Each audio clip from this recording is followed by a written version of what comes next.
tu es en pré-ménopause ou en ménopause, tu as énormément de problèmes au niveau de ta peau, sécheresse, acné, hyperpigmentation, ça te parle? Alors cette vidéo est faite pour toi.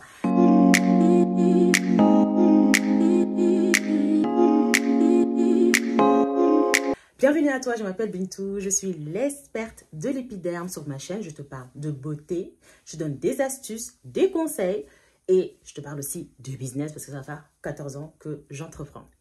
Alors, parlons peu, parlons bien. Ménopause, pré-ménopause, vous avez compris. Ça, c'est une problématique, ils en parlent rarement, hein? Surtout chez la peau noire. Parce que les problèmes de peau que donne la ménopause chez la femme noire n'a rien à voir avec la femme blanche. Ça n'a rien à voir. Ok? Donc, je vais t'expliquer pourquoi ça n'a rien à voir. Donc, assieds-toi, prends les pop-corn. Et j'ai oublié, hein, pendant que tu t'installes et tout, tu te dis, enfin, j'ai trouvé quelqu'un qui va me parler de ça. Oh, je vais enfin avoir des solutions pour pouvoir traiter mes problèmes de peau. Parce que tu peux avoir plusieurs problèmes de peau quand tu es en pré ou en ménopause. Tu vois ce que je veux dire? Du coup, t'inquiète pas. Je vais te donner pas mal de conseils. Mais avant ça, s'il te plaît, like. Tu peux cliquer sur la petite cloche là. Hein? Comme ça, tu seras la première avertie de mes dernières vidéos. Tu peux commenter, partager, hein? Soutenir la chaîne. Je te remercie d'avance. Alors, ma chérie, par où commencer? Il y a tellement de choses à dire. Je sais que cette vidéo elle va très bien marcher. Je sens très bien, très bien. Parce que nous sommes dans la génération. Moi-même, je suis presque dedans. Mes amis sont dedans. Du coup, on doit te donner des bouffées de chaleur, voilà, un saut d'humeur, de ne pas suffisamment dormir. Ah là là, tout ça, ça crée des problèmes au niveau de ta peau. Donc, je vais t'expliquer. En fait, le fait que tes hormones féminines descendent, diminuent les oestrogènes, cela crée une déshydratation au niveau de ta peau. Donc, certaines femmes vont se retrouver avec une peau beaucoup plus sèche. Donc, ce qui va accentuer, du coup, les rides et les ridules, la sensibilité et l'hyperpigmentation. Parce que une peau qui est sèche, déshydratée, ok, chez la peau blanche, elle va vraiment avoir des problèmes de rides, ridules, cernes. Mais chez nous, la peau noire, même si on dit que la peau noire vieillit lentement, cela n'empêche pas que il va avoir un relâchement au niveau de la peau. Surtout les femmes qui vivent en Europe. Parce que vous n'êtes pas dans votre environnement. La peau noire a besoin de soleil pour se renouveler. Déjà, c'est un problème. Premier problème. Elle se renouvelle lentement. Ok? Se rajoute à ça le manque de soleil. Le manque de soleil, ça ne nous aide pas du tout. Parce qu'une peau qui se renouvelle lentement, c'est une peau qui va ternir. Tu vois, l'accumulation de cellules mortes va te donner de l'hyperpigmentation, des désordres pigmentaires, peut aller jusqu'à te causer de l'acné. Mais aujourd'hui, voilà, je ne vais pas trop rentrer dans ça, mais pour t'expliquer que ton environnement aussi joue. Ok. Donc, le fait d'avoir une peau beaucoup plus sèche, déshydratation, relâchement cutané. Tu vois, le collagène va diminuer, l'élasticité va diminuer. Ensuite, le fait que ces hormones diminuent, ça laisse place aux hormones masculines, les androgènes, qui, eux, chez certaines femmes, peuvent en fait développer donc l'excès de sébum. C'est pour ça qu'il y a des femmes qui vont se retrouver avec de l'acné à l'âge adulte. Parce que les androgènes vont être beaucoup plus présents. Donc, sébum, acné. Donc, si vous êtes en pré-ménopause et en ménopause et que vous voyez chaque fois, vous avez des boutons, vous dites, mais je ne comprends pas. Ah, à la puberté, j'ai eu de l'acné. Ensuite, plus rien. Maintenant, j'arrive à l'âge adulte, je suis en pré-ménopause, je ne comprends pas. Je me retrouve avec de l'acné. Alors là, c'est incompréhensible. Je ne comprends pas. Je mange bien, je fais du sport, je dors bien. Je ne comprends pas. Je mange pas trop de sucre, je ne grignote pas. Pourquoi j'ai de l'acné? Bah maintenant, tu sais pourquoi. Bah oui, les androgènes. Ensuite, du coup, le fait que tu as une stimulation des hormones, des glandes sébacées qui commencent à s'exciter, à augmenter la production de sébum, acné qui laisse quoi? Taches pigmentaires. Et oui, parce qu'à la cicatrisation, tu vas avoir tes taches d'hyperpigmentation. Ouh, c'est compliqué tout ça, hein? Voilà. Et il y en a d'autres.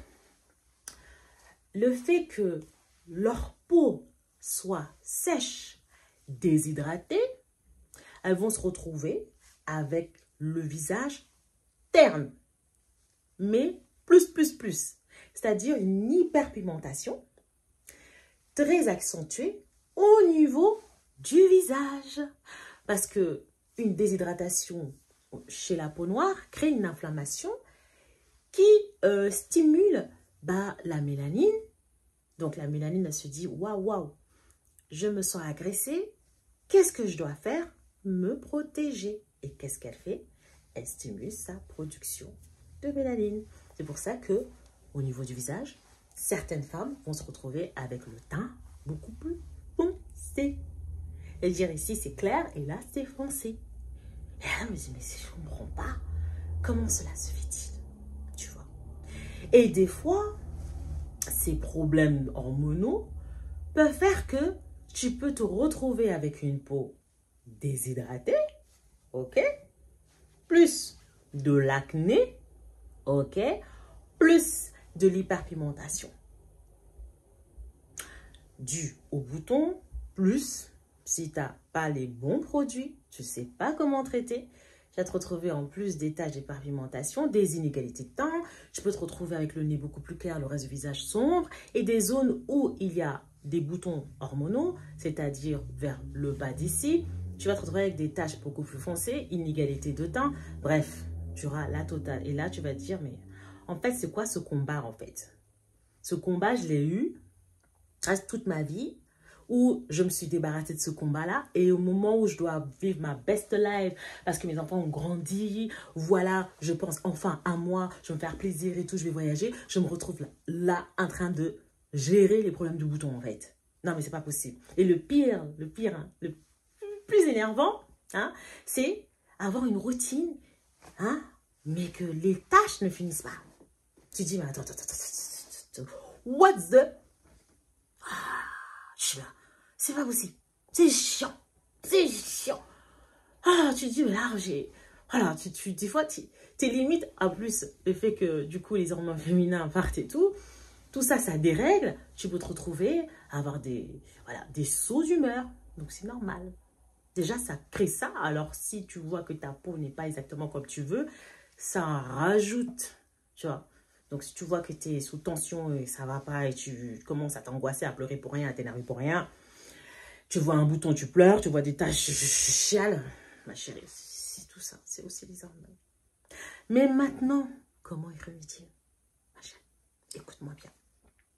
Déjà, tu dois savoir que le fait que ces hormones féminines commencent à partir et tout ça, ta peau est beaucoup plus sensible. Donc, tu dois te retourner, te diriger vers des produits très très doux, des nettoyants doux qui respectent le pH de ta peau, sans savon.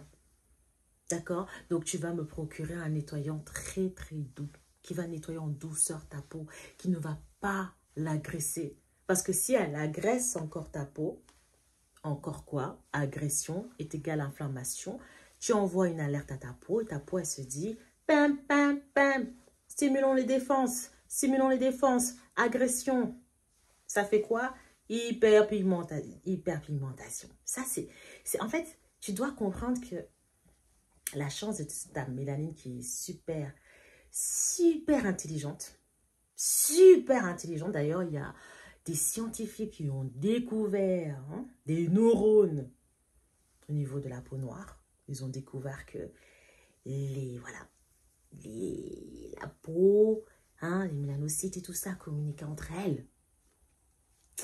Voilà, j'en parlerai une autre fois parce que je n'ai pas envie de me disperser, mais pour te dire que notre mélanine est très, très, très intelligente. Elle s'adapte à son environnement. Quand elle se sent agressée, elle stimule elle-même sa protection. C'est pour ça qu'on vieillit moins vite. Mais nos problèmes, les problèmes les plus communs qui sont souvent là, c'est quoi? C'est l'hyperpigmentation. Et il y a des degrés d'hyperpigmentation. Si par exemple, toi, tu as utilisé des produits blanchissants et que tu arrives en t'as compris? Et tu rajoutes à ça ta sensibilité au niveau de ta peau parce que tu l'as décapé, décapité, j'allais dire. Tu l'as décapé pendant des années. Alors toi, elle va être encore plus réactive. Tu vas encore avoir plus de problèmes au niveau de ta peau. Donc, quand on vous dit d'arrêter de vous blanchir là, c'est pas pour rien. Parce que vous allez comprendre après, avec l'âge. Vous allez comprendre la préménopause. Vous allez comprendre. Et là, la roue, ça va être compliqué. Très compliqué. Donc, un nettoyant doux. Hydratation. Tu dois plus négliger l'hydratation de ta peau. Même si tu as la peau grasse, même si les androgènes stimulent la production de ton sébum, les glandes sébacées s'excitent et tout ça, et que tu te retrouves à une peau qui brille énormément, tu peux réguler ça en introduisant des sérums hydratants.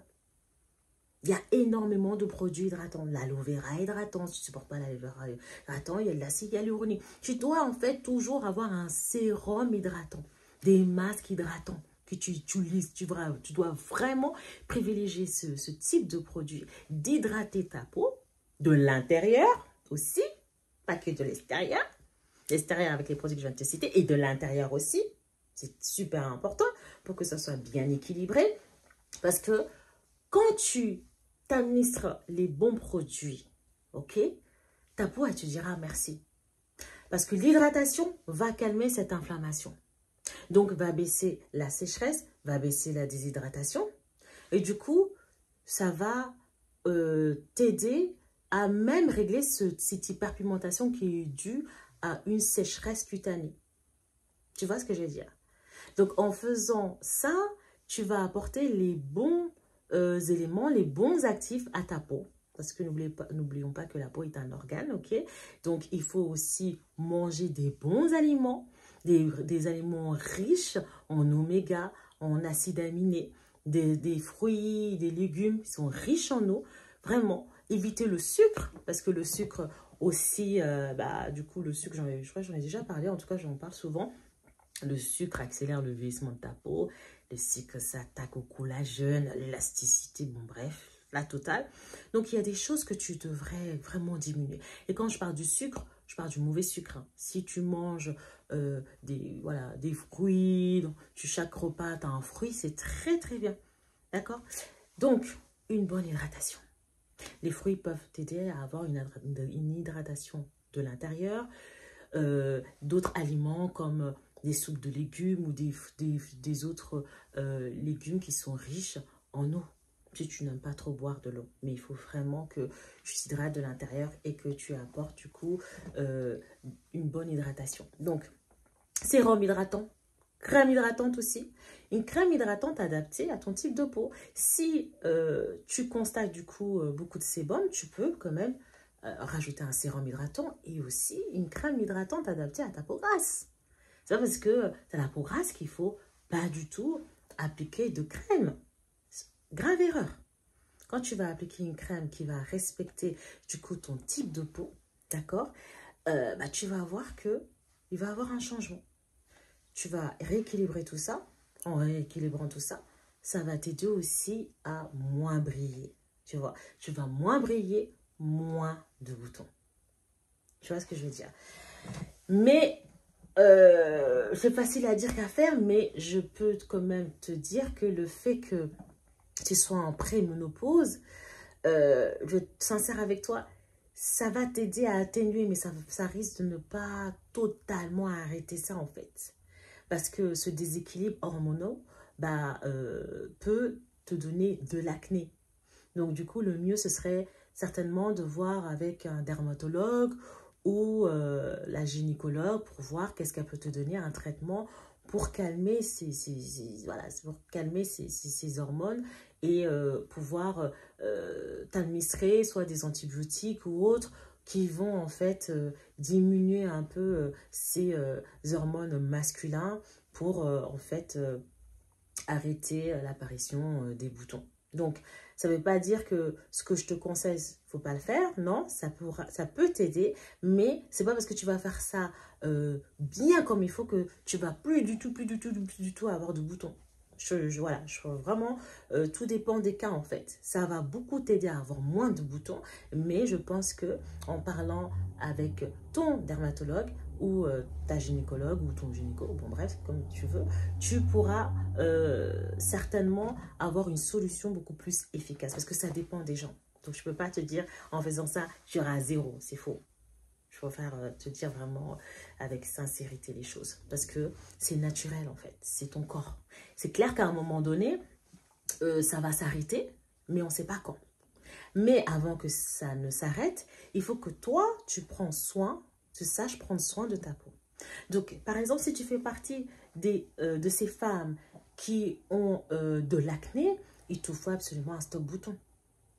Un stop bouton que tu vas appliquer dès l'apparition du bouton pour en fait accélérer la réparation, assécher le bouton et exfolier la zone pour t'aider à avoir moins de boutons. Moins de boutons et aussi moins de taches d'éparpimentation. Parce qu'il y a des très bons produits aussi qui sont là, qui sont vendus en pharmacie, qui aident en fait à tuer les bactéries, à assécher rapidement les boutons. Et il y en a des fois, ça peut t'aider pendant un mois, peut-être à ne pas plus du tout avoir de boutons. Mais ça ne garantit pas que ça ne va plus du tout venir, plus du tout revenir. Non, parce que c'est un phénomène hormonal, tu vois, hormonal. Donc, c'est totalement différent. Donc, un stop bouton, super important. Parce que si tu as des taches, le fait d'avoir un stop bouton, tu traites tout de suite le bouton, tu assèches le bouton et tout de suite tu passes sur le traitement anti-tache. Donc, ça va t'aider à vraiment diminuer l'hyperpigmentation, à agir tout de suite sur l'hyperpigmentation.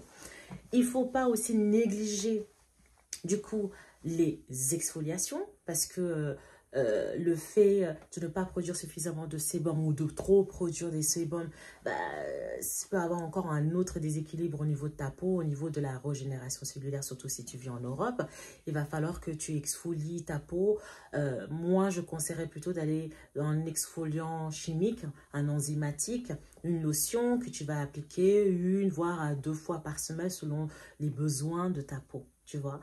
Et ça va t'aider à exfolier les cellules mortes, à permettre d'affiner le grain de peau, à accélérer la cicatrisation des boutons, à agir même sur les taches, à te donner de l'éclat, permettre de vraiment réveiller l'éclat de ta peau.